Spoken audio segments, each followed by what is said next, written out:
Entering the Mayo Experience. Welcome to the Pat Mayo Experience, the season finale of the NFL Spread Pick'em Show. It is Super Bowl 53. We're going to be talking about our favorite plays for the game. Who's going to win? What's the score going to be? Should you bet over or under? And we're going to run a contest between the three of us, and maybe you out there too, we'll see, of our 5 favorite props for Super Bowl 53. Before we get into it, I want to remind everyone, if they want to get into a draw for $20 DK dollars, and there's $1 million prize pool on DraftKings this weekend for the Showdown contest, only $10 to enter. So you may want to do one of these 3 things. Number 1, smash the like button for the episode. Leave your DraftKings handle in the comment section. Tell me your favorite prop for Super Bowl 53. That's number 1. Number 2, leave a review on the audio podcast. iTunes, Spotify, Stitcher, Podbean. Doesn't matter where it is. Leave a 5-star review, something you like about the show, along with your DraftKings handle. You're in the draw for $20 DK dollars. Number 3, I will be posting an Instagram video of myself giving out 2 of my favorite props. In fact, my favorite prop of the entire slate. If you follow me on Instagram and below that video, comment with your DraftKings handle and say like, hey, nice work, Pat. It would make me feel good for one thing. And for you, you get in the draw for $20 DK dollars. I'll announce the winner on Monday's golf show with myself and the man in studio with me, Geoffrey Fienberg. How are you? I'm good. I'm feeling really good. You're like excited for the Super Bowl? No, absolutely not. Is anyone excited for the Super Bowl? I haven't met them if they are. I'm sure there's like a whole cavalcade of Patriots fans who are real gung-ho. And like the 3 Rams fans, I'm sure they're fired up too. Sure. We're just going to throw shade at them right away. No, I just, whatever. I don't know. The game doesn't move my needle. It really doesn't. I go to bed after the Phoenix Open. So we're going to give our 5 props that we like a little bit later on after we dissect the game a little bit. And the third member of the team, the Coin, will comment, the superior picker of our show this year between the 4 of us, the Coin, highest percentage against the spread. He will comment on each of our props to say which side the Coin would take. And then we have the 4th member of the show to give his props and weigh in to see who is cursed and who is not cursed. It is a Tim Undergust. Tim Undergust. That is not my name. Heard it was. Well, then you heard lies. There's been a lot of lies been spoken on this podcast the last couple of weeks, so not surprised to hear it. I don't know about that. I do. This is like, we're essentially like Alex Jones of sports podcasting. We just give you the hard, cold truth, Tim. Oh, yeah, that's right. I do want to give a special shout out to one guy in particular. I got an email from his wife. I thought it was very nice. I don't normally do shout outs, but David Hutton, if you're out there, big fan of the show, celebrated a very special birthday on Monday. Do you know how old Mr. David Hutton is, Geoff? Because you're having me guess, I'm going to, I don't know, 30? 50! Oh, okay. 50 years old. That's getting up there. I can't believe he knows how to like download a podcast. My dad's 52 and can't figure it the fuck out. So congrats to David Hutton for not only turning 50, but also being able to use YouTube and or download a podcast. I think there's also like an incredible amount of savvy tech 50-year-olds. I'm sure there are. Yeah. I would think that they have better. My dad's horrible at it too. I would think that they have like better. good at it. I would think that they have better things to do than watch this show. Maybe they just enjoy. So very happy birthday from all of us at the Pat Mayo Experience team. And Tim wishes you an anti-happy birthday, so he will reverse curse your birthday into being fantastic. Right, Tim? I don't abide by any of that. Happy birthday, sir. Let's get into the game. You ready? Ready to do this? Well, Tim, I got worried coming in here when Tim's like warning us. He's got takes. I don't know if they're football takes or what he's got. Lord knows what they are. Oh, there's the 3-hour Cuss Corner up on the feed right now. And I do have a DraftKings Showdown show coming out on Thursday with the 2 best Showdown players in the world, Colin Drew and the Gup. So you might want to check that out if you actually want to be in the business of winning money instead of just like laughable prop bets and terrible takes that we're going to give. But the game itself, Rams, Patriots. The Rams are underdogs by 2.5 points. You can find it at 3 at some spots, but you're paying a bit more juice on that. 56.5 is the over-under. And I'm going to get what we need out of the way right away. The Coin is picking against the spread the New England Patriots. Tim, you have the takes. We will start with you. Go ahead.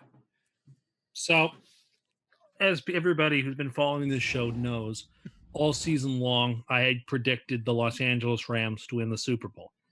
However, the way they got to this Super Bowl is so egregious, is so unjustifiable, is so unacceptable that there is no circumstance under which I could either pick them to win this game or cheer for them to win this game.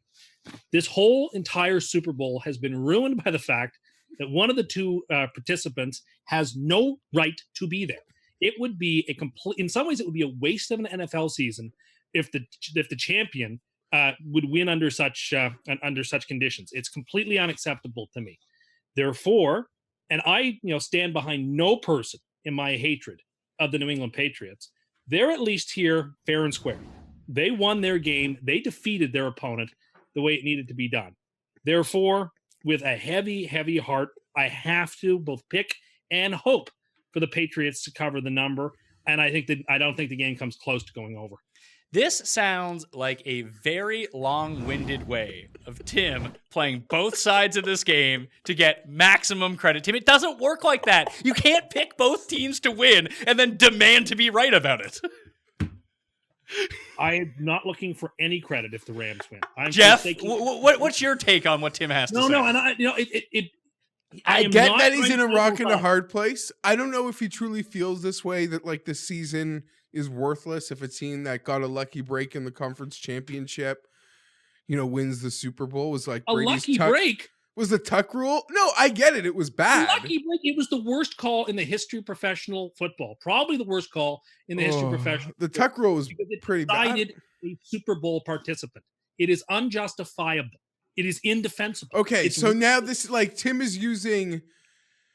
He's using like a moral high ground to then be able to come in and reverse curse the Patriots. No, listen, if you're trying to curse the Patriots, I would say it's nice that you clued in after 19 years that this is, in fact, what you need to be doing to ensure something devastating happens to them.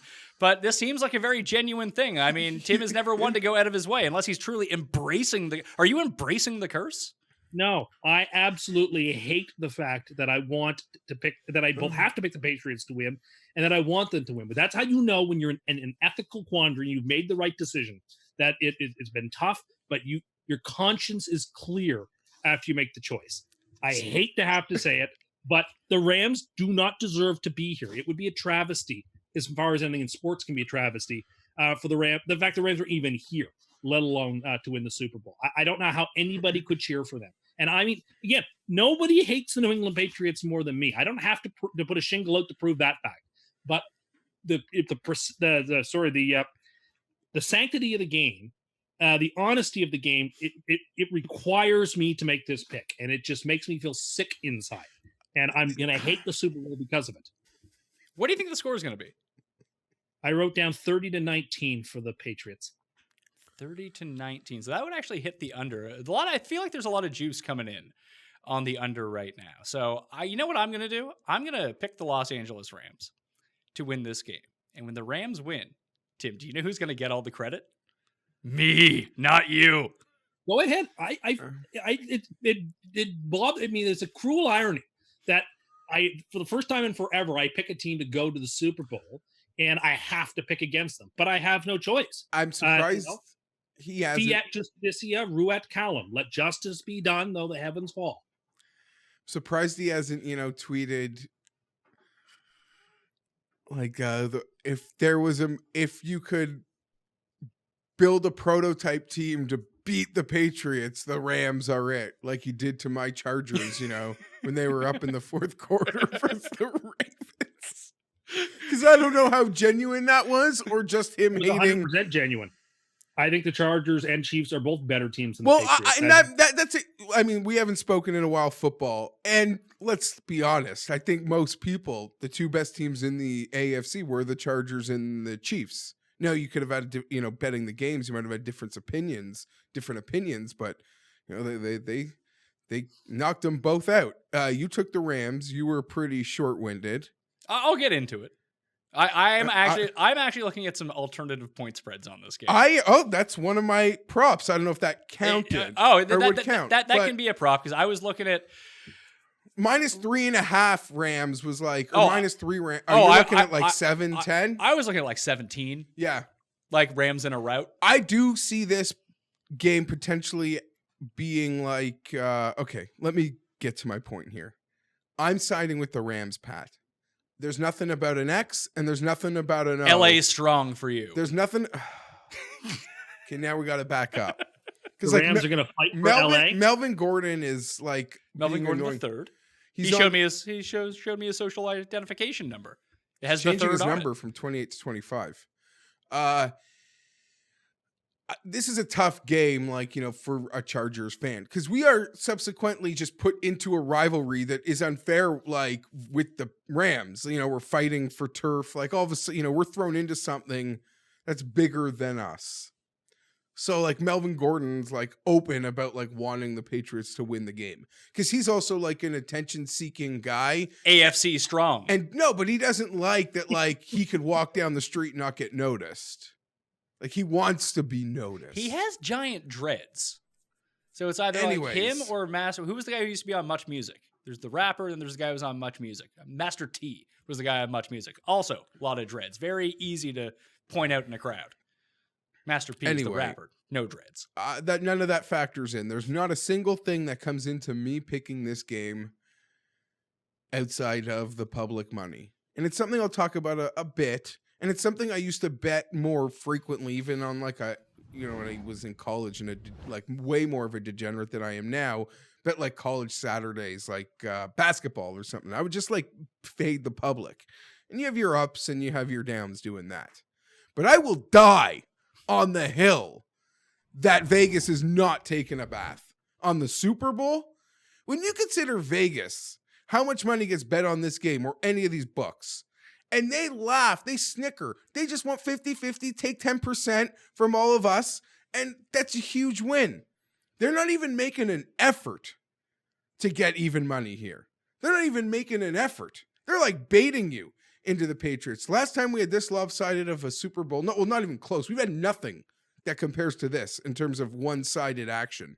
And the books won't even make it to 3. It's like they're baiting you into the 2.5. Yeah, they're like baiting you. Like, take it. We dare you. Vegas they will never lose this type of night. They will never lose like a 75-25 split on the Super Bowl. The Panther Cam Newton Bronco game was like a 63-64%.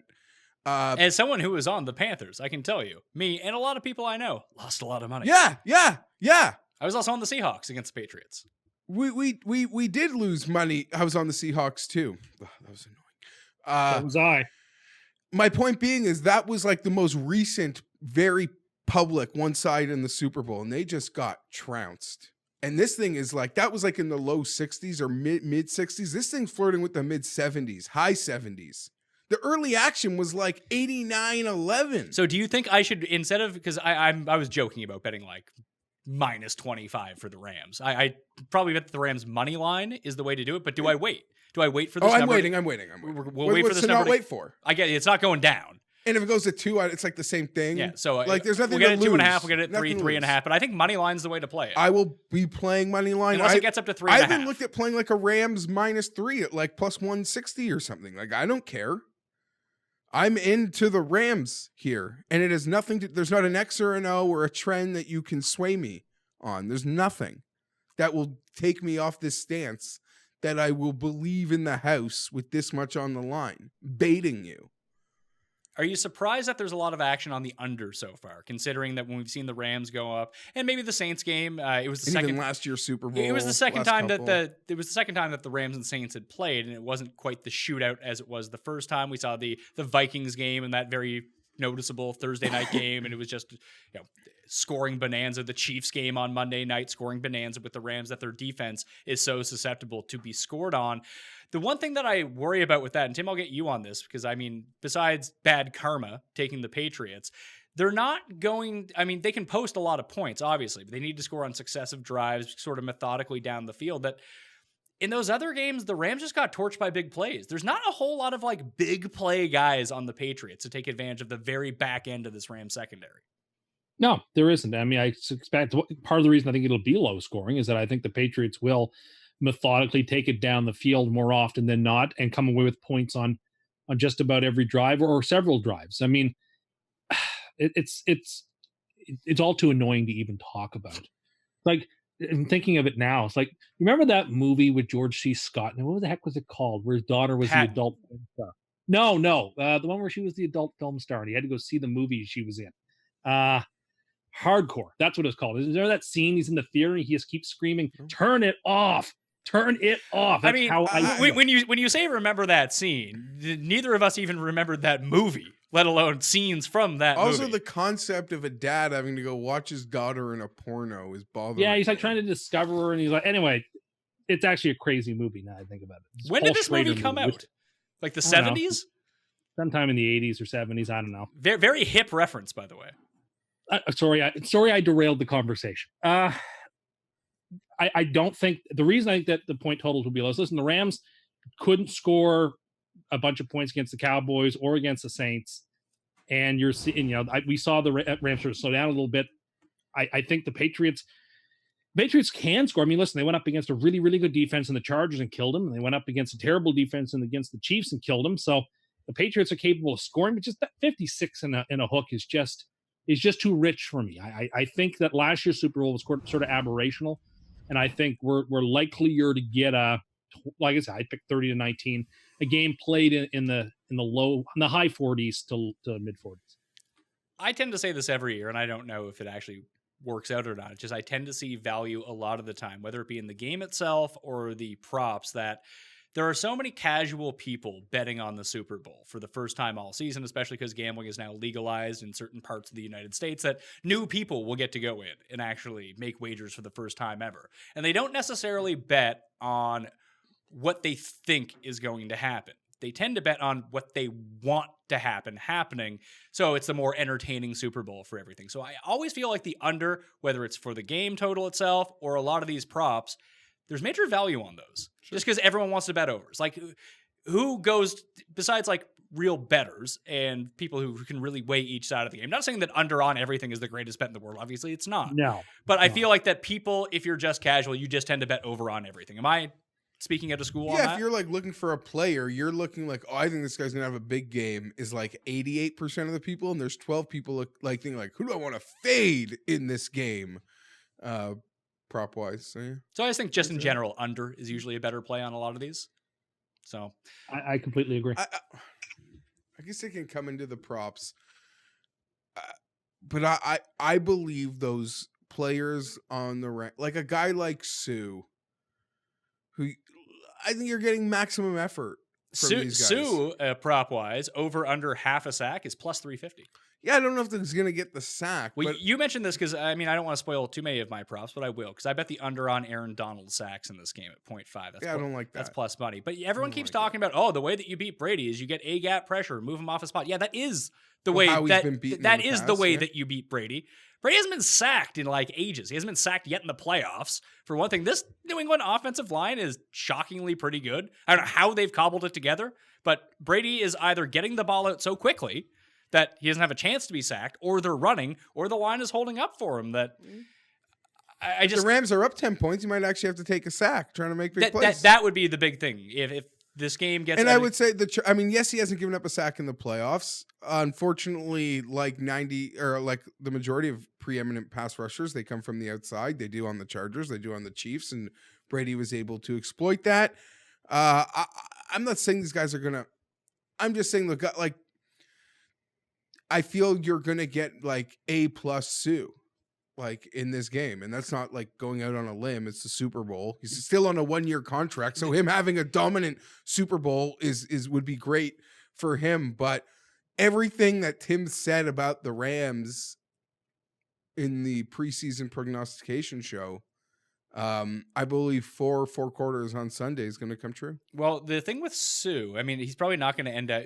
His next contract, or how we value Sue, isn't really going to matter how many times he brings Brady down. No, of course not. Is he going to stop Sony Michel from running up the middle? That's what he's there to do. Bringing but Brady I'm just down saying, the next few years. You notice you want Sue on the Jets, Tim? Tim? Absolutely, I do. Everybody's going to the Jets. Yeah, everyone to the Jets. Everybody. Well, we have too much money. Let's spend it. Let's get some stars. Some stars. Either way, both of these teams have inferior rush defenses to pass defenses. And I think that's where the under can really come into play, is that we've seen the Patriots' willingness to turn around and just hand the ball off over and over and over. And I don't know what kind of Gurley we're going to get in this game. Like, do we have any? They say he's healthy, but He was healthy in the last game. He was benched because he was playing badly. And so what? He was playing badly. He should have been benched. Okay. It would have been coaching malpractice not to bench him. Can I talk about something? Sure. Because I mean, not to really spoil the props, I would lean to a Gurley MVP. That was where I was kind of going with this. Because I don't mind it. A lot of the things, the negative, like betting against Brady in the Super Bowl. Am I afraid of that? No. And Walter Football did a fun breakdown, Pat. They took the last 15 Super Bowls. What we would perceive to be the better quarterback, and we can go through them if you want. List off a few. We'll start. Let's go in 2000. Kerry Collins versus Trent Dilfer. So no one's a good quarterback in that game. But who's better? Who's better? I mean, how coked out was Kerry Collins in that game? Collins is the better quarterback. Of course he was. Okay, if it's a 3-man poll, 2-1 says Collins. Like Kurt Warner better than Brady. Of course. Okay, Rich Gannon was better than Brad Johnson. Those are the first three. All those quarterbacks lost. We'll give Brady was better than Jake Delhomme, and he won the game. McNabb. You could argue who's better, Brady or McNabb? At the time, that's Brady probably. Brady is better than McNabb. No, I think at the time it was perceived that just as a standalone quarterback, that McNabb may have been better. Okay. Statistically, I bet you McNabb was better that year. Well, Walter gave it to Brady. Gave it to Brady. 2005, he has a tie in Roethlisberger year 2 versus Hasselbeck. Yeah, Hasselbeck was good. He was. He that was the year after he took the ball and he was going to win. So that was the year Alexander was MVP. Obviously, Peyton over Rex, haha. That was a win. But Tom over Eli, loss. How would you rate Roethlisberger, Kurt Warner? At the time, Kurt Warner was out of his mind that year. Okay, well, he's giving that a tie. Okay, I can see that. Roethlisberger does have 2 Super Bowls. Manning over Breeze, he lost. That's pretty even. Yeah, Manning was MVP that year. Still, Manning, as great as Breeze is, Manning is still better. I don't know if I'm buying this. Manning won the MVP that year. He was the better Kaepernick player. Was better than Flacco. He lost. Definitely. Manning over Russell Wilson. Yeah. Yep. Cam Newton was better than Peyton Manning. He lost. He was the MVP. Tom Brady versus Matt Ryan. Matt Ryan was better that year. He was the MVP. Yeah, but it's not like there's no real difference. Like Brady was good that year too. He was good that year. Ryan was better. But wasn't that the Brady suspension year where he could have won MVP, but he missed the first 4 games? Could have been. So, like, what are we really talking about here? Okay, we're splitting hairs. Yeah, so if it's Rex Grossman versus Peyton Manning, take Peyton Manning. Brady over Foles, he lost. So I'm just saying, history is not kind to the better quarterback in the Super Bowl. Okay, I think you're onto something there. Walter Football onto it, not necessarily me. I don't know. I think more often than not, the better quarterback has lost the Super Bowl.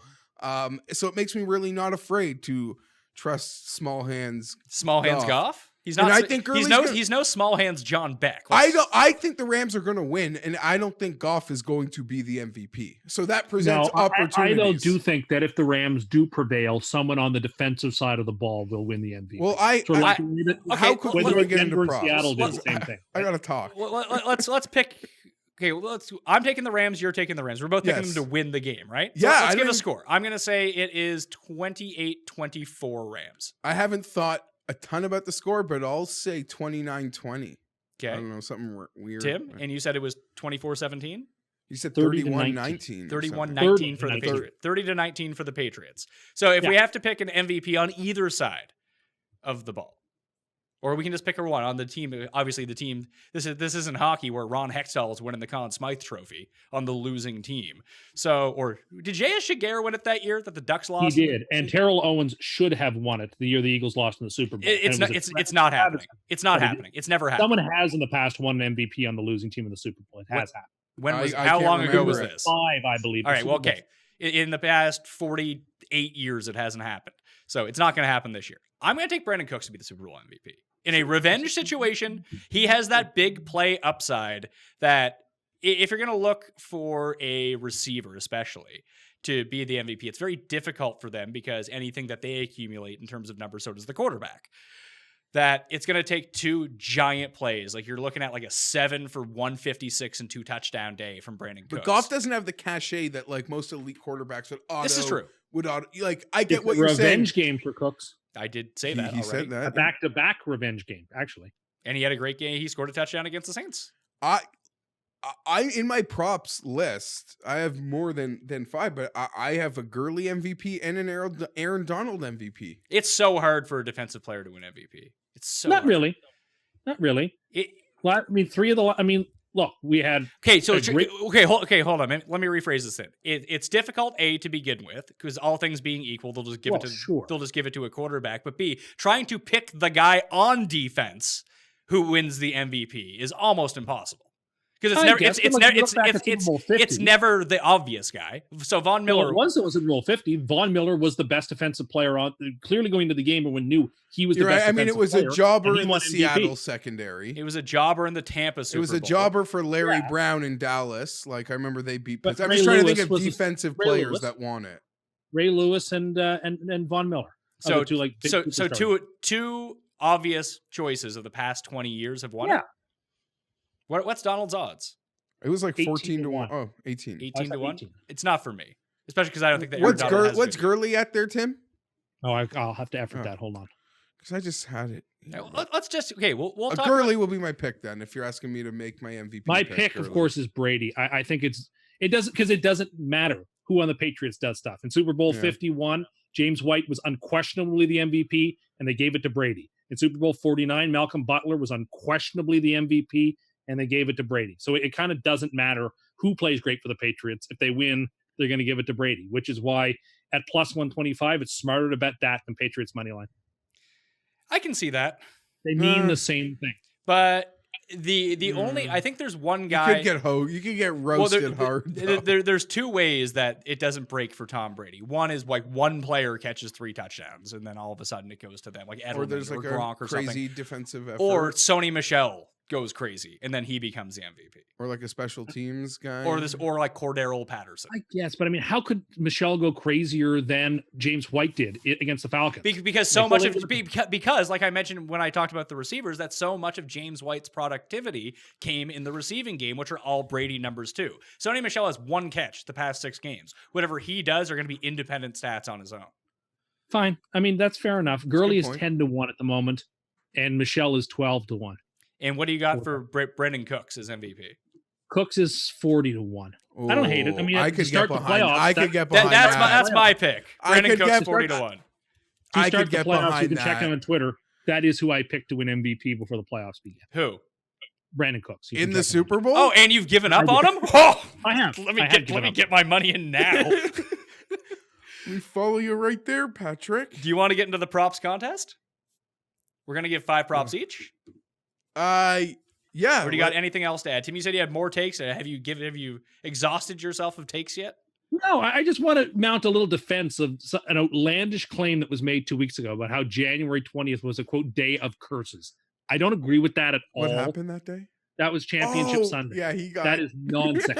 It is people are because you can vote in It should have its by own- the way, if you go to the description of this video, you can go vote in the Custy Awards for this year. That day is ineligible, but is the clear front runner for next year. So many people messaged me to ask me if we can add that to this year's Custy. I was like, yeah, just remember it for next year. It's a clear front runner. If we had done it, because remember we did this with Jacksonville last year, that whatever we add in last always inevitably wins. So we have to have a cutoff date. But that would win by like 98%, Tim. It was ridiculous. I got a 42. No, it wasn't. It's not my fault that the Rams fake a punt and then the referee allows the opponent to lets Roby Coleman drill a receiver in the head. You know, it's not my fault D Ford went offside to cost the Chiefs a chance to go to the Super Bowl. Kind of And sounds it's like not it is. my fault that some guy who, despite being told forever that, you know, some guy who's a long shot in golf over 100 to 1 has no chance to ever win a tournament, won a tournament. It's not my fault that he won the tournament at the Desert Classic. Like, don't blame me for these things. I'm thousands of miles away from all of them. It's not bad. That's its own category. And Next not year, not that only day did in a and guy of itself. above, I mean, guys above 100 to 1 win on the PGA Tour. Very rarely do you see a guy at 600 to 1 chase down Phil Mickelson because he's been too cursed. What do you think about Phil in California getting shook by like Von Taylor and And Adam Long. That's not great, but I mean, listen, he's at a home course this week. He's at a home course next week. They're all So home he'll have courses. Every course on tour is just a home course for Phil Mickelson. He's from everywhere. And then we have Mexico, I think, in a couple weeks after that. So Wrong show. it is a wrong show. But anyway, I dispute that Day of Curses nonsense. Things just went the way they went without me. They would have done if I had not been on Twitter all day. Things would have happened exactly the same way. Very much doubt it. You have nothing to prove that either. I'm going off the results that I've seen. So pretty much the Day of Curses. People were even like clamoring to make a 30 for 30 about it. No, they were not. They were. Multiple people asked me if I would do some sort of documentary on it. Was that worse than Black Tuesday when they stole my Twitter characters from me? That was just more hilarious at you. And then they closed all the Chili's. They did close all the Chili's. Good. Prop contest. We will each have 5 props to pick in this game. 5 favorites. You got to pick your 5 favorites. You can give the other ones afterwards. I will start with the single best prop on the board that you can find. Unfortunately, you can only bet a max of it. I am taking the Pepsi Cola commercial minus 140 to air before the bubbly commercial, because someone forwarded me this article from Adweek that said that the Pepsi commercial is going to air in the first quarter and the bubbly commercial is going to air in the third quarter. So that feels pretty good. Now, I've been duped by Bodog. Yeah, it's on Bodog. The max you can bet on it is $62.50. Yeah, I know. So I ended up betting that. So that's my favorite prop on the board. Minus 140. Pepsi before bubbly is a commercial. Now, the Pepsi commercial has Steve Carell, Cardi B, and Little John, where the bubbly commercial has Michael Bublé in it, Tim. Well, I mean, Pepsi's got to do whatever they can to cover up their inferior taste with good actors, I guess. The world's second rated cola. Oh, geez. So we're going there. I don't want to include. Well, I don't care what you don't want to include. That's the first one that I'm going with. They took all those like specials down. Did they? I don't know. They were there last night when I looked at it. Yeah, I don't know, but it says there should be 69 of them. So, Tim, what's your first prop? Are we giving these an order of confidence, or does it matter? No, they're all worth 1. They're all worth whatever the juice is on. So I gave him minus 140. Okay, but let me go because I got an inside source prop too. Then okay, Geoff, it's on because you were searching for it. Budweiser is going to be the first beer commercial. For plus sure? 200. Plus 200? Yeah. All right, I'll get on that. That's a good lead for you. Plus 200. Bud first beer commercial? Yeah. All right. Not Bud Light, Budweiser. Budweiser. Are they bringing back the "What's up," guys? That's also just from a birdie, so I'm putting my faith in someone. But worst case, cost me $62.50 or whatever you said that Bodog Max was. You have to do your disclaimer.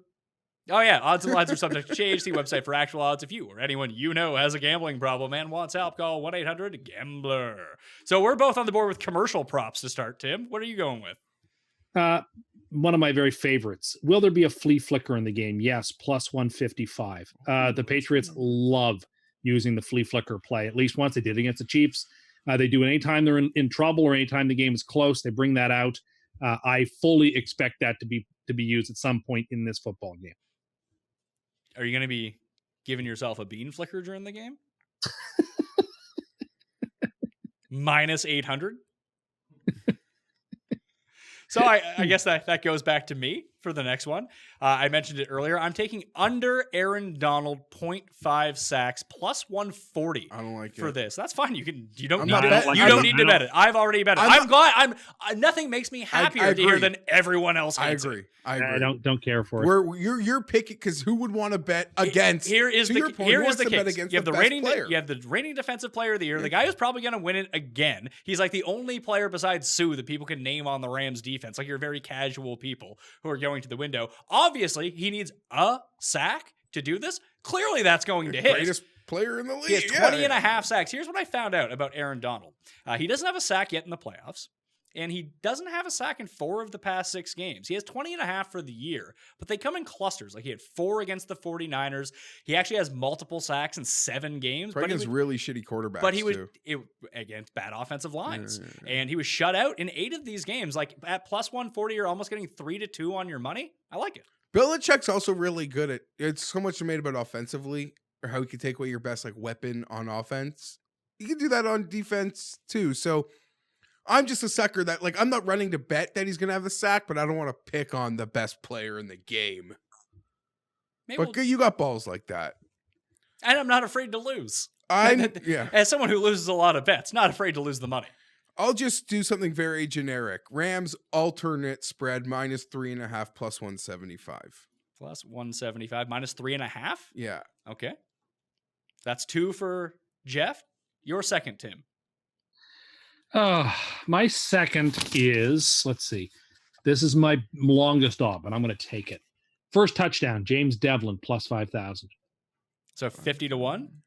Yeah, plus 5,000. Interesting. That's 50 to 1. I'm not going to use it here, Devlin, first TD, 50 to 1. but I got to lean on Higbee. Eleanor Higbee? Yeah. It was like 22 or something. What are her odds? 22, I think. 22? I don't know if I love first touchdown in this game. No, me neither. But you know what I'm inclined to do is maybe just say screw it, take Gurley and Michelle. I think they're 6 to 1 and 7 to 1 for first touchdown, and split the difference on those.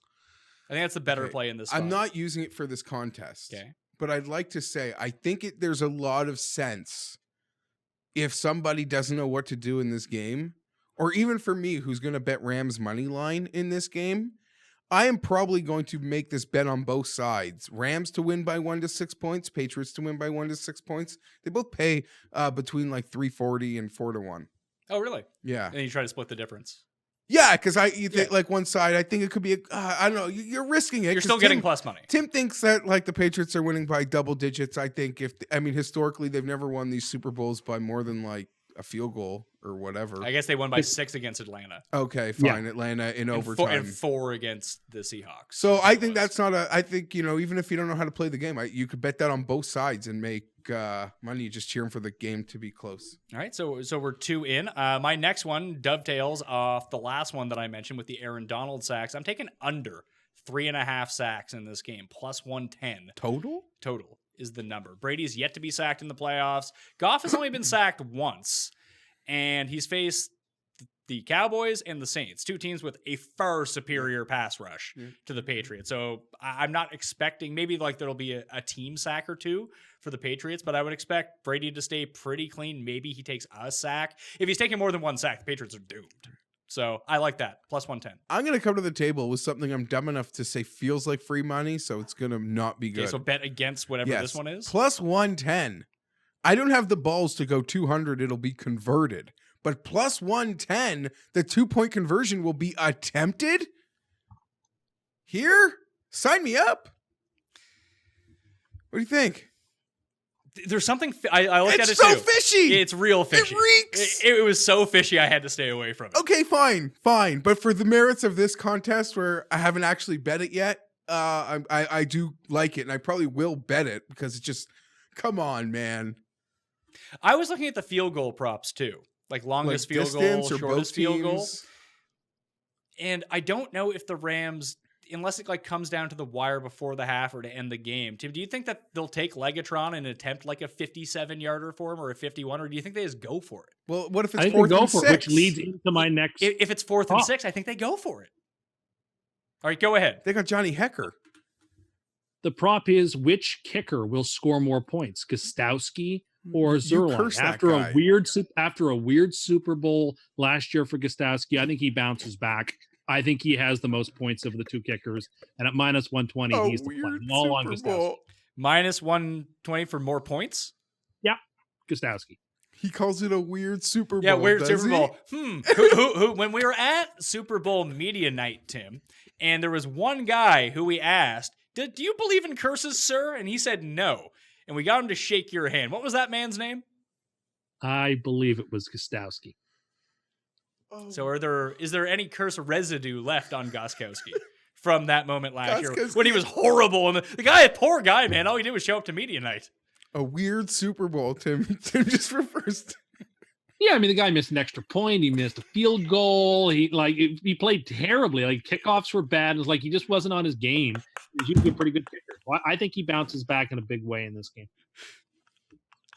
See, I don't know whether he's trying to curse the Patriots or not. This sounds like something to really curse the Patriots. No, I really think he bounces back. I do. I think like you said, I don't think the Rams are going to be kicking a lot of field goals. Yeah, see, I think they get down in games and have to start going for it. I think that this is the better point to take Gostkowski over Legatron in this matter, because it's not like distance of field goals matter. It's just attempted field goals and making them. That I think that Belichick, strangely enough, is far more likely to kick a field goal from the 36-yard line, 4th and 5, than Sean McVay. Absolutely. Yeah, I mean, Belichick is aggressive, but he's a lot like Nick Saban in that he picks his spots to be aggressive, and then he presses. Whereas, we saw it against the Cowboys when for absolutely no good reason, McVay went for it on the goal line, 4th and goal, when they were up 7 or when they were up 8, and only needed a field goal to go up by 11 or something. It made no sense. Like, he's reckless, and I think he will be reckless. I think the moment will be too big for him. My next prop, number 4 for me, Chris Hogan. Remember Chris Hogan? Fantasy sleeper, deemed by me, Chris Hogan? Not good. Not good this year. Under 19.5 for longest reception for Chris Hogan. That pays plus 105. I think that when people imagine Chris Hogan in their mind, it's Chris Hogan from the playoffs last year who's like open 65 yards downfield every time and Brady just finds him. The guy went off. That's what I was hoping he would do this year coming into the season for fantasy purposes. So he's gone over this number twice in the past 7 games. Once was a 20-yard reception that he made. The other one was that weird play breakdown against the Steelers when he scored the 90-yard touchdown. First quarter. Unless the Rams get up by a ton and they're just chucking the entire time, the Patriots, they're using Chris Hogan on these 5-yard out routes, maybe to move the chains. He's just not a part of their game plan. Tim's pal, Phillips Dorsett, is being used more. They're using Cordero Patterson for the routes that they used to use for Chris Hogan. I just think that at plus money, that's the move here, under 19.5. I don't have any player props because I feel they're very tricky, and I feel like the real good numbers are beaten down or gone unless you're hawking this thing 5 days ago, 8 days ago. One guy that seems to be a darling though is Dorsett. People seem to be wanting to bet him or expecting him to have a good game. People forget that he's very catch that nice pass against the Chiefs. So basically, I think he had a nice game against the Chargers. He's had a good playoff so far. Yeah, he has. He's a good player. So it's my turn. I just have a question. How low? What's the breaking point for minus odds? How are you going to give a minus 2,000? No, it's going to be minus 190. Oh, that's fine. Okay. Rams players because I think this is a push or a win. See, okay. Rams players to have a rushing attempt 5. I saw it 4.5 somewhere. Yes, but I could show I saw it too. On 365 it's 4.5. But as a rushing attempt? It is? For to have carries. Right, so a rushing attempt. Yeah. And you say under 5? 5. You're saying under 5. I'm saying under 5. Under 5 at minus 190, you said? Yes. So you're basically buying the hook on that prop instead of taking the under on 4. Well, I think I think it's a win or a push. Yeah, so you're buying push equity. It would have lost against the Cowboys. So who are the players that could potentially? Let's just run through this here. So C.J. Anderson and Todd Gurley 1-2.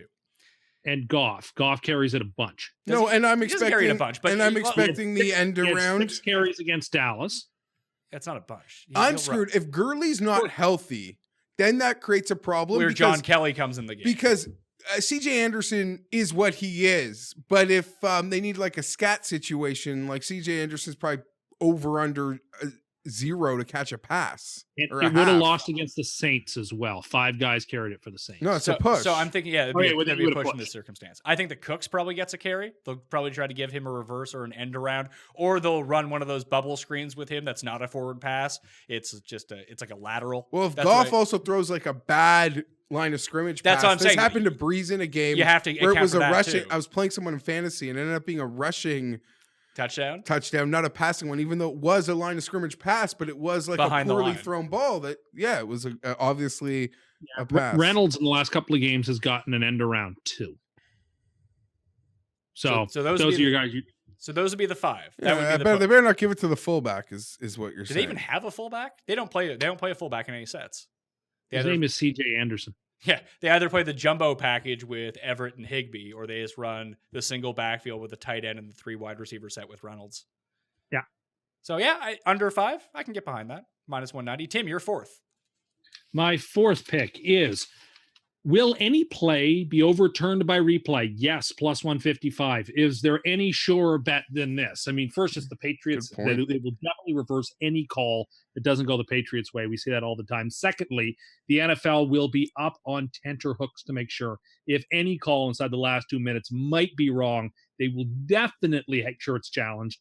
And if even the preponderance of evidence suggests it should be overturned, it'll be overturned. Okay. I think it would be very surprising if a call doesn't get overturned in this game. So that's plus 155.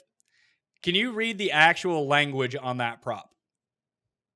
The actual language I wrote it down is, will any play be overturned by replay? By replay or a challenged replay? That's the same thing. No, it's not, because if someone scores a touchdown, that's an automatic replay. And if it's a touchdown, they call it not a touchdown and put it at the 1. That's not the same as a challenge. That's why I'd be worried about the language of this.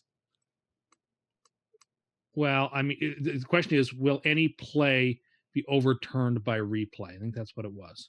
I'd be. Some of these books can get sort of fishy with some of these props. That's one that I'd be very dubious of whether they want to settle it or not. Okay, well, I can pick a different one then. We will give you this one. I'm just telling for the people out there, because it's not like you're betting on these anyway, so it doesn't really matter. There was a one, like one of the funnier ones, the silly ones, like how many February 3rd Trump tweets, and I'm like, does that just mean in the game? Yeah. Are we talking the entire day? They can fudge and that. if he's up at like 3 a.m. and he's tweeting, all I get that. That all hinges on the Patriots. If they win, there'll be lots of glad handing to the Patriots on Twitter. And if they don't, there won't be much. I saw 7.5 for Tony Romo calling plays. Does he have to call them correctly? Yeah, but that's so there's such gray area there too. Yeah. Like, because they could say, you think, like, Romo calls that, it's going to be a halfback sweep, and then it's like a halfback, like, sweep counter or something. So you're really, you're asking for an email exchange with the book if you're going to play those. It's probably not. It's not worth it. Yeah. So my last one is another under. A lot of unders for me here. Jared Goff, under 24.5 completions, plus 105. I think if the Rams win, they're going to be running. And you're just looking for big plays with higher ADOT throws from Jared Goff. And unlike Brady, he doesn't just turn around. He has done it in particular games. And if they get down by a ton, this prop is screwed. Because he's covered it 2 of the past 7 games. And once was last week or 2 weeks ago in the NFC Championship game. He completed 25 passes against the Saints. The other one is when they were getting routed by the Eagles and just got down by a bunch early. And he has had to drop back and throw. But it's in the regular flow of a game. If this is a 2.5 point game, you would expect it, at least on paper, to be somewhat close. And especially if they're playing CJ Anderson a lot, he just doesn't pile up those easy receptions to the running backs like Brady does. That 25 would just be a lot for him to get. And in games that they win, he doesn't crack this number. Okay. I can see that. So I'm taking under 24.5 completions for Jared Goff. Geoff, your last one. Minus 135. The second half has more points than the first half. It's a pretty generic prop. It kind of feels popular and maybe a little sketchy also. There's a lot of like, what the enigma here is, historically, the Patriots have been absolutely horrible, like in the first quarter of these Super Bowls. Last year, they got a field goal. So is that the bet then? Did you bet Rams money line first half? But this year, the Patriots have been absolutely dominant, getting the ball first and just marching. Something that they, like snickering into his coffee right now. Bill Belichick knows what he's doing to score that first touchdown. And this year, so he's a lot like Matt Nagy with Trubisky the first 2 weeks of the season. They haven't had an issue, like they carved the Chargers and the Chiefs off the bat, carved them. All right, so that is Geoff's 5th. Tim, your 5th and final prop. Okay, first I have to put an emendation to that previous prop. I misread it. It's will a touchdown be overturned by replay? I'm gonna stick with it. Jesus. Plus 155. Sure, fine, but like that's quite that's a huge omission. I read it too quickly when I wrote it down. So anyway, I wanted to make sure we got that on the record correct. I'm sticking with it, but it's touchdown. Okay, so it's plus 155. Yeah. Okay. My last pick, and I mean, if anyone's been watching the show for years knows what my last prop pick is going to be. It is my favorite prop pick of any Super Bowl. Heads. It's tails. Tails never fails. It's minus 105, but it's going to win, so whatever. It's going to win. So I actually mentioned this on a lot of things that I do. So here's the coin right here. If you Do people actually bet heads or tails Yes, on the props? Yeah. Why It's wouldn't you there just, for a reason. why wouldn't you just pull out a fucking coin from your pocket and flip it with the person standing next to you, and then you don't have to pay juice on your coin flip? Then you get good mo to start your parlays and your picks at the Super Bowl. Like it's the very, first thing. very few places, Tim, allow you to parlay props together. Even if you can't, it just gives you good mo to start the Super Bowl off. But with a win. you're giving. You want to talk about free money? The heads or tails bet is free money for the books. I get that. I understand that, but it's going to win. So whatever. Tails never fails. There are Super Bowl parties where people are betting insane amounts on that. All right, well, we can do it right now. Tails never fails, Tim. Jeff, you want to flip this? You want to make a bet on the coin flip? Nope, I don't want to bet. No, coin Tim, flip. $20 coin flip right now. Oh my god. It's not the Super Bowl. I'm not betting you for a random Well, coin. you say tails can't. I'll let Jeff flip it. I won't even. I'll let it fall. No, but that coin is against me. Oh, so the coin is against you, is it?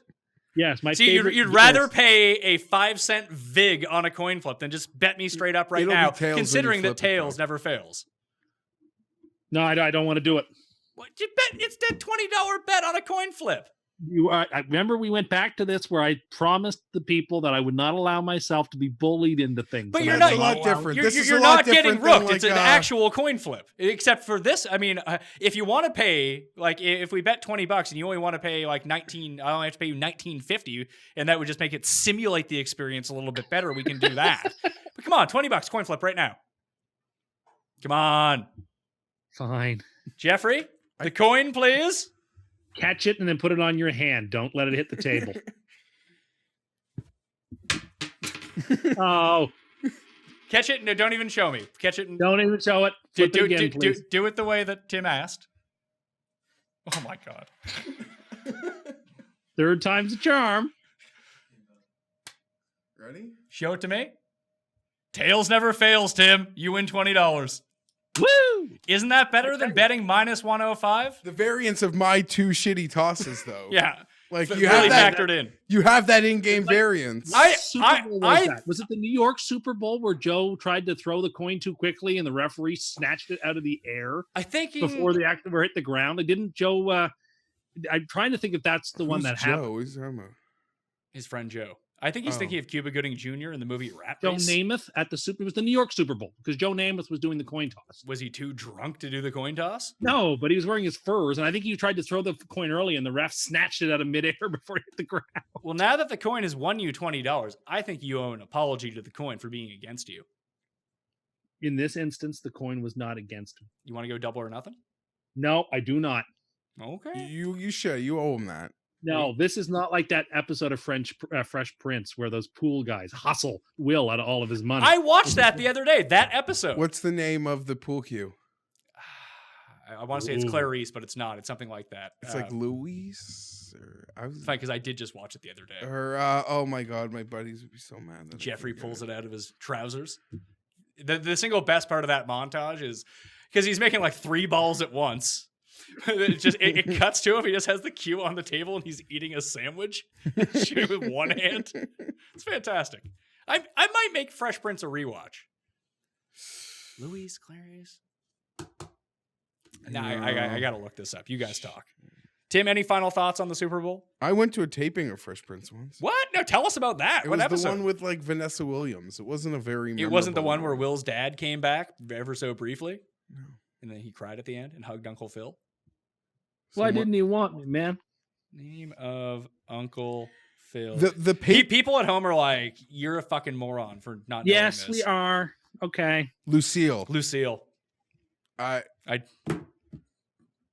I'll hit search. also the Patriots. Lucille it is. That rushing attempt Patriots one is 5.5, like players and Yeah, but you have so many. you have yeah. Devlin. You have a Brady. Okay, Burkhead, you have a yeah. Brady sneak in Yeah. there. And the Cordell end around. Cordell end around. Besides the 4 running backs that they have, I think that's your route to it. That's notwithstanding a Edelman for whatever reason carry that he gets mixed in there. So Corderell Patterson, like you mentioned. The one I didn't give, we're not in the contest, but roughing the passer. Will there be a roughing the passer? Yes, is plus 105. That's happening. That call is being made. Brady's in the Super Bowl. That will be called. Jeff, you had extra ones? Nope. No, But I you- found on my book that there's still that 5 out there on some books. Because I know 365 has taken that Rams player one and dropped it to 4.5. 4.5. Yeah, I saw it at 4.5, but the odds are better. You don't have to lay minus 190. Yeah, you're paying for the push. Yeah. Some people would say that's really stupid, Fienberg. So who do we do MVP wise? I got Cooks at 40-1. Tim, you have Brady at what was it? Plus 125. Yeah, give me Gurley. What Tim say was like 10-1. Yeah, what was Yeah. Gurley? 10-1. All right. But I'm gonna bet your Cooks, especially because Tim. Yeah, Tim gave up on the pick. That's Yeah. always the time to get in on bets. So Rams for us. Custom the coin. New best friends betting the Patriots. Next time we'll be talking football, the Jets probably just signed some wicked player. I was gonna say the next time that we do an NFL show, and if you like are only here to watch NFL stuff on the Pat Mayo Experience, thank you for tuning in. By the way, I will have the DraftKings show, and there will be periodic stuff coming for football as well. But with the three of us, I mean, Geoff and I, we do a golf show every single week, and the three of us actually have more shows coming out. They just have been pre-recorded, and they'll come out because I'm still technically on paternity leave, except I'm doing like 5 new shows every week now. Yeah, we probably won't get together again till Augusta, right? I would think NFL schedule we do every year, where you go. That's usually right around the same time. Where you go through the schedule and then tell us how many games the Jets are going. That to win. is my favorite game. Augusta's before the schedule. Did you know that in week 1, someone tweeted this at me today? They went back and watched the week 2 pick show. Remember we lost the week 1 pick show? I mean, Yes. we lost it. Remember it didn't air? Oh. Remember at the beginning of the year we weren't allowed to talk about spreads? Yeah. That was weird. People were so furious. There's nothing I could do about Yeah, it. it's a long time ago. Wow. I Feels did- like 2 years I had ago. totally forgot about According it. to certain experts. Yeah, according to projections, teams will win by this much. But someone said that Tim called weeks 2 and 3 for the Jets free money against the Browns and the Dolphins after they won. When he was all fired up after the Monday nighter. My Free money. favorite Tim moment of the year is the post week 1 show, where he it was Super Bowl. Yeah, me getting on my high horse is not good. The people love when you get on your high horse. Like I got on my high horse, but at least that says the Chargers were progressing through. At least they were good, unlike Yeah. the Jets who fucking sucked. Yeah. Thanks. I know. I lived through it. Yeah, well, maybe next time temper your expectations a little bit. I will temper them. I'll be a new man. Oh, He's gonna predict they're winning 12 games. no, of course it is, because they're gonna get They're gonna get Le'Veon Bell and Antonio Brown and Ndamukong Suh, and they'll just get all the best O linemen. And Pro Football Focus won't have them rated pretty highly. Tim will know that they're really good until they aren't, and they are rated highly. Oh no, they're not good. They're just lying. I mean, a Jet did win co-MVP of the Pro Bowl. That's something. Do you know DVOA has the Rams as a 2.5 point favorite? I can see that. Yeah, it's not surprised. I said to Geoff offline that if this game had been played after week 17, it probably would have been Rams minus 3.5. And if this game was played 8 weeks ago, it would have been Rams by 6. Yeah, of course it would have been.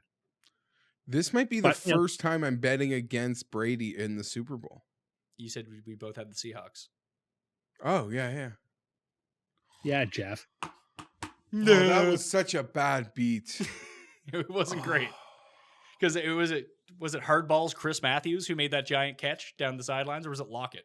Or Kurtz? No, I believe it was. Yeah, I believe it was a Lockett. CFL I mean, guy, man. That was Chris Again, Matthews. Butler's most important play is the pick, but his second most important is pushing him out of bounds after that catch. When he just had his head about him to force him out, because he should have walked in for a touchdown on that play. So if you want to see the contest that we're doing, I think I'm going to turn this into an article on DK Playbook, but the cheat sheet will be available on my Facebook page, facebook.com/thepme. You'll see our picks to win. You'll see our MVP picks and each of our 5 props that we gave out on this show. We'll see who wins. I bet you it's me. I need to win my money. I always I think I'm going to win, or I wouldn't have picked the props that I picked. I mean, if Devlin scores, I win. Yeah, if Devlin scores, you win. If he scores the first touchdown, you win. Yeah. Then that would be great days. I mean, are you actually going to bet that one? I mean, I'm sure I'll be in a couple of different pools. No, don't fuck the pools. It's 50-1. How are you not betting that? If it's one of your 5 favorite props, it's 50-1. Leave me alone. Just put $5 on it for $250. And just to remind everybody, Tim, who did you pick to win the Super Bowl before the year? The Rams. And how much money did you bet on it? I didn't bet any money on it, and I was so close to having the perfect Super Bowl pick too. D4 could have just stayed on side. Oh, so frustrating. So I didn't sleep all night. I didn't sleep that whole night. If the Chiefs had made this Super Bowl, you'd be picking the Rams, though, right? No, I picked the Chiefs. The Rams don't deserve to be here. So your only pick is that they don't deserve to be here. It has nothing to do with the actual game. So the league is going to compound I also think a that the screw up by Patriots like making other screw ups to make sure the Rams don't win. No, I don't think the league's involved in any way, shape, or form. I just think it's unless just it's against the Jets in a schedule. Well, he's already said like 3 times that the refs are going to give Brady a bunch of calls. Well, they do. They did in the AFC Championship game when they hit him on the shoulder. And watch, because they did it against Mahomes and they did it against Rivers. Those low, dangerous. Yeah, but here's the big thing. Let's say you hit Jared Goff low and he has to come out of the game. It's no big deal. It's Sean Mannion? Why? Or Hecker. Who cares? Wouldn't be the first time a backup quarterback has beaten the Patriots in the Super Bowl. Oh, Tim, so clever. I know. Just trying to.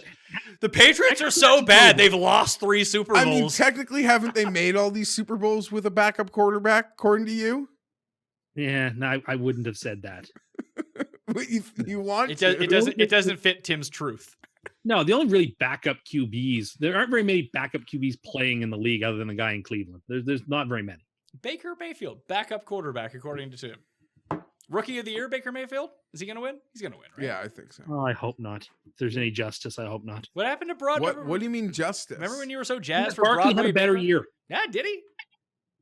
Barkley had nobody. If there's one thing that we learned in 2018 Philip Lindsay in had the a better season, year than Barkley. No, he didn't have a better year than Barkley. He had a close to as good of a year as Barkley. Same year. But either way, this is the year that we found out that still running backs don't matter.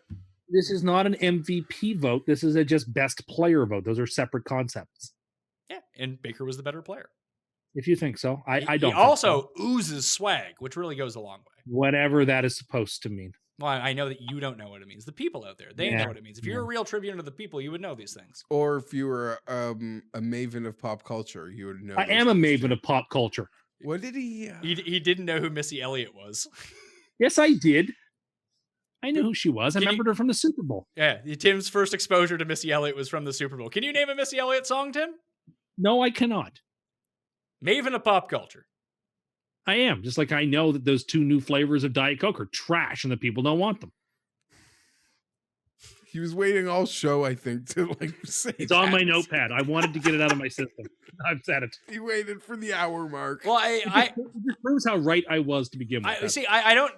This is again Tim living his truth, something he really enjoys to do. But Geoff, let me ask you this: so these Diet Coke flavors that have come out, and Tim says they've been horribly unsuccessful. No one drinks them. They're now adding 2 new flavors. They're not getting rid of other flavors. They're adding 2 new flavors. Wouldn't that lead you to believe that they're doing well and people are buying them?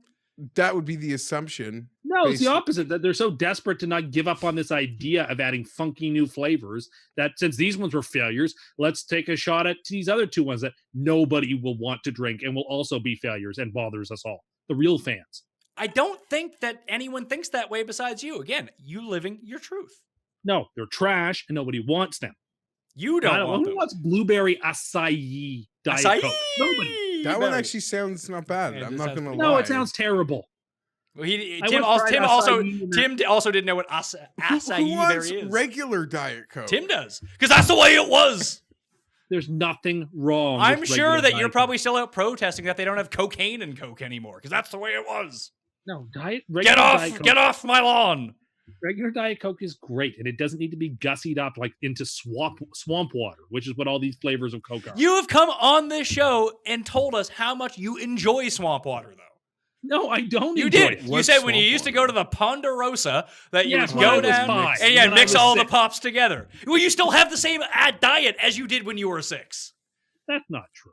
I eat. Oh, really? Really? A lot's changed? You're still not microwaving potato skins that you bought in the frozen section at the grocery store? Well, I wasn't doing that when I was 6. That's probably something you would enjoy, though. Do you even go to the grocery store to buy this stuff, or do you buy, like, frozen potato skins at the gas station? I have done both, but I think those ones I got in the freezer section of the grocery store. How often do you buy groceries at the gas station? Well, but 7-Eleven's not really a gas station. My wife wouldn't even let me. Of course not. Well, hey, you're paying out of your ass. You're paying at the gas station. No, but not that I would anyway. But even like milk, she like get mad at me. Tim's Whatever, they've got some good stuff there. You have to get, there are deals they have on sometimes on stuff, right? It's at 7-Eleven to get Like himself some Gatorade's like 2 for $2 or something. It's a good deal. Yes, you can buy Gatorades at the gas station. We changed from food very quickly into beverages. Anyway, Those White Castle sliders that you microwave are great there. I love Tim's moral high ground argument. Is that why he's reverse cursing the Patriots? He's trying to curse. I feel like I have no choice, and he's trying to reverse curse the Rams. No, it's a matter of integrity. I would not be true to being a fan of the sport itself if I cheered for the Rams in this game because I have no right to be here. How? But DVOA. How Tim. quick? Yeah, but Tim only believes DVOA when it supports the pick that he wants to make. We've seen that. There's been plenty of examples of that. But are we going to see when the Rams win this game, Tim begging for credit for being right? Yeah, absolutely. No doubt. Annoyed. No doubt. Not a. What do you mean you'll be annoyed? You'll be taking these laps that the team you picked to win the Super Bowl before the year just dethroned Brady. These are the exact types of tweets you will be glad handing your feed with. It won't be dethroned. They did win the Super Bowl last year. There's no throne to throw them off of. I'll be upset that a team that didn't deserve to be in the Super Bowl won the Super Bowl. It basically puts an asterisk next to it. That will annoy me. It's like the whole season was a waste.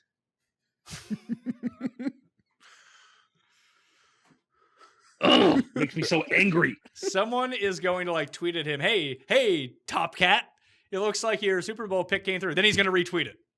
That's what's going to happen. Well, that's not me asking. If you retweet it, then it's you bringing attention to the credit that you want. So if this happens and all of this goes down, the Rams win, Tim starts looking for credit. I want anyone who is watching this show or listening, you people out there, to just call him a fucking fraud. You are a fraud, Tim, playing both sides of the aisle because that's what you're doing. That's fair. Have some guts. Fair. I will not be calling for credit. I will not ask for it and will not accept it. What shitty snack do you bring to your Super Bowl party? I don't think he's allowed to bring food. I bring safe things that everybody likes. Like I'll bring a bag of plain potato chips. Yeah, raisins and plain potato chips, or some Tostitos. Safe stuff to people that everybody sort of likes. What's do you have wrong a definitive Super Bowl foods list? Oh, there is maybe I'll re-release the podcast. I did a podcast with Cam. You should release that 2 years for ago. sure. I made a DFS menu. Yeah, it was good. And he had to draft the Tums, of course. Yeah. But he said that the Tums were the minor leagues of antacids. Yeah, to him they are. The Tums is literally like a life. You may as well give Cam a lifesaver. I do think it's not a Super Bowl party if you don't have chicken wings. I do believe that. I know that they're not the greatest thing, but whatever. It's the Super Bowl. They go hand in hand. It's like Christmas and turkey. I don't. I mean, Geoff doesn't even celebrate Christmas. I will probably eat a wing on Sunday, but I think that's a very short-sighted, it's like a narrow New Year's Eve take. party without champagne. You gotta have it. The champagne I've people never drink had the champagne that people drink at New Year's parties is usually ass champagne that you don't want to. Oh yeah, drink it's anyway. not even real champagne. It's real low class crap. Yeah, I know. So you don't even want to drink that shit. Yeah, whatever. It's still. I think you should have chicken wings at the Super Bowl. And if you're gonna have chicken wings, people cover them in blue cheese the way God intended. That's all. So when was the last time anyone did that at a party, Tim? He probably gets. He probably gets what? Because people won't really get this reference, but he probably gets the shitty pizza wings. And they're he will best. He'll get as we found out once when he went to the grocery store. Were you on the show? No. He once went to the grocery store, a Metro or wherever, to the deli section. They have hot foods there, and he went in the morning to go buy chicken wings. And the person at the desk was like, "We haven't made those yet."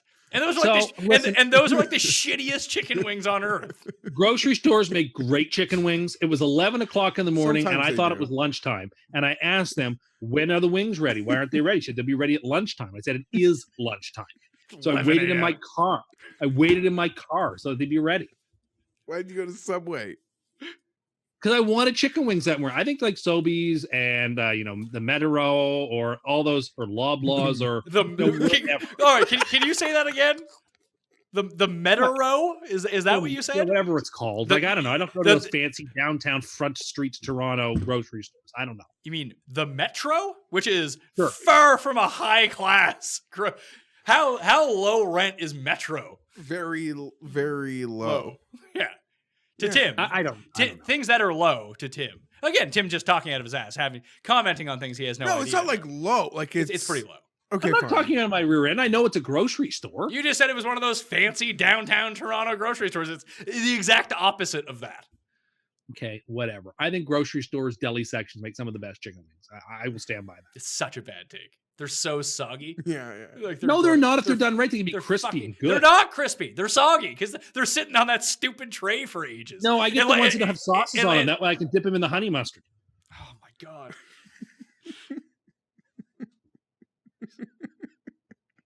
Like, you know, like have those Can't- little packs of honey mustard for Dunkin'. Bring that to your Super Bowl party. You will be a hero.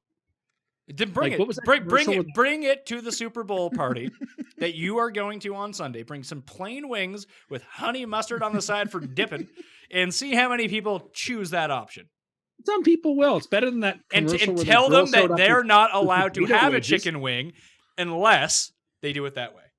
They should. What was that commercial where the girl showed up with a bunch of potato wedges at the front door? Oh, You gotta the invite- annoying TSN commercial. Yeah, I Don't can't come in, remember don't. what it was. Yeah, it was like just like a Natasha McCain wedges. I mean, in fairness, I would have invited her in too because she's a babe. Yeah, but don't come here knocking on my door with your undercooked wedges. Wedges, well done. Wedges are They gotta be well trash. done. Oh, yeah, I agree. If they're going to be made, they better be Yeah, well done. If But they're not well done, they're trash. But he's only referencing grocery I store was gonna say, wedges. grocery So store he's delis, like- big fans of like, wedges. that- Also, very Oh, soggy. yeah, they love wedges. In fact, they come with the chicken all the time. That's But what yeah, I you mean. almost So have- that is where he's grading his wedge analysis is based on that single grocery store wedge. Is my point. I might do Yes. it. I'll put up the podcast version. So, because I don't have the rights to the video version of the show that I did with Cam before, but I'll re-upload the DFS menu Super Bowl party show that I did with Cam to the audio feed. So even if you're a video viewer, you could probably search it on YouTube. I believe it's called DFS menus from when I was at Fantasy. I'll throw it up on the podcast feed. It's myself, it's Cam Stewart, and we go through the different pricing. The only thing that I'll mention is that when we talk about like the booze, you get like booze for the night. So if you get beer, you don't get a beer. And like people are very confused by that, and like it's Yeah, a like fun- the guy who picked whiskey. And Yeah. you said, you're not going to make it to halftime. I'll probably go home at halftime. That's a little I care. I'm not going to a party. Got the little man to take care of. Yeah. First time to a Super Bowl party in like 15 years. I'm going to a party, and I'm going to be very unhappy that I have to be hoping for the Patriots. Ugh. Oh Make yeah, it- because we have our two most annoying friends both love the Patriots. Now Tim's on. It's their going to make team. my skin. It's going to make my skin crawl. I hate it. I absolutely. Oh, it just. I don't believe him. I don't I don't believe. believe him I don't either. Here's believe what you do. anything he's said If for the if last. you start feeling the spiders underneath your skin, Tim, A, quit heroin. B, when you're in the cig room at this place and you do feel that tingle on your skin, just put the cig out on your arm. Also, That'll really calm you down. No, we're going to have a Madden tournament beforehand. That'll be more enjoyable. Oh my than god! the Super- Can I bet against? Can I phone in and bet against you at Madden? My team had got 9 interceptions against its opponent the last time I played. Who'd you play? Give me the name. I was playing against. It was 2 of us versus 2 of us, and Butts and Brad were our opponents, and we picked them off like 9 times.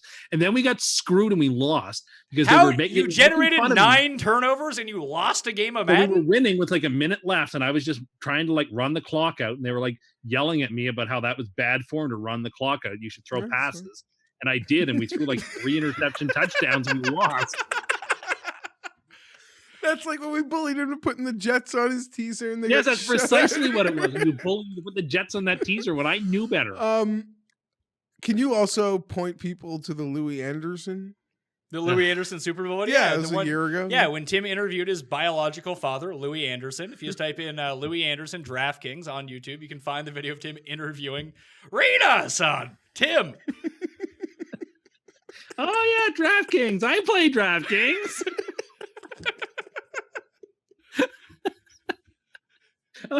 Like knew who we were before the interview. Like we chatted for a minute or so. Like he's like shocked.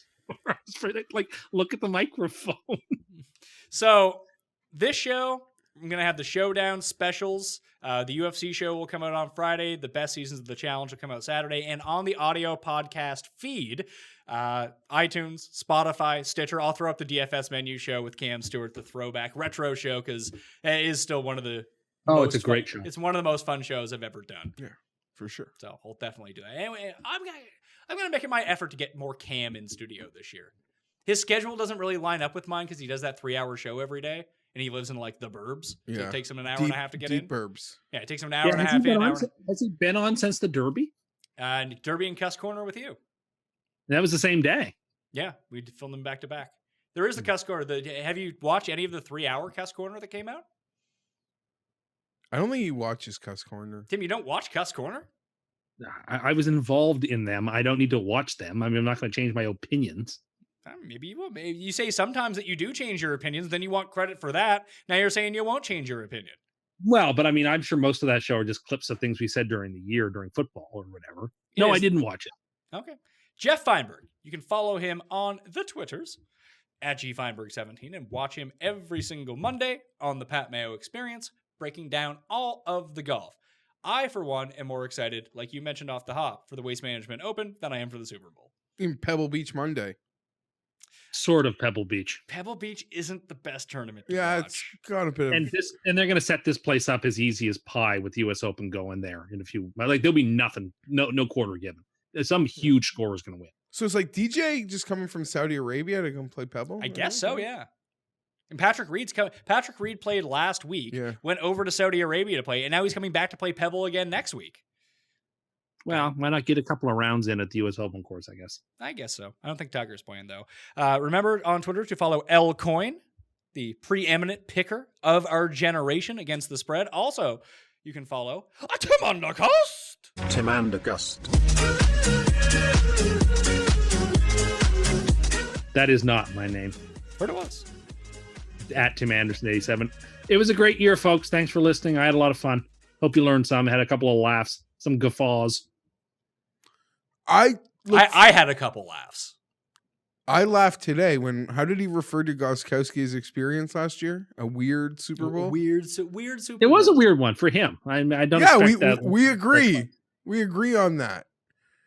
Monday, I look forward to Monday. It's a new calendar year and this game is behind us. I will be giving out winners of the 20 DK dollars on that Monday show. And if you do play on DraftKings, that's where you get the link for the Pat Mayo Open DraftKings Golf League, which is in very high demand. So you want to get on it quickly. So you can download. The link first appears in the audio podcast. So iTunes, Stitcher, Google Play. Does Tim play? No, Tim doesn't play. Tim can't figure out how to play. He doesn't know how to. He doesn't know how to reserve an entry. I have a team in now. Oh, all right. I like this. Maybe Tim will win. I think the top prize is $5,000 this week. How much? I actually really like. I have to say, how much really money is left on the table in your roster? Oh, $0. Yeah, I refuse. You don't need to this time. In Showdown, you would want to. Yeah. Just because the potential to have a dupe lineup is so high.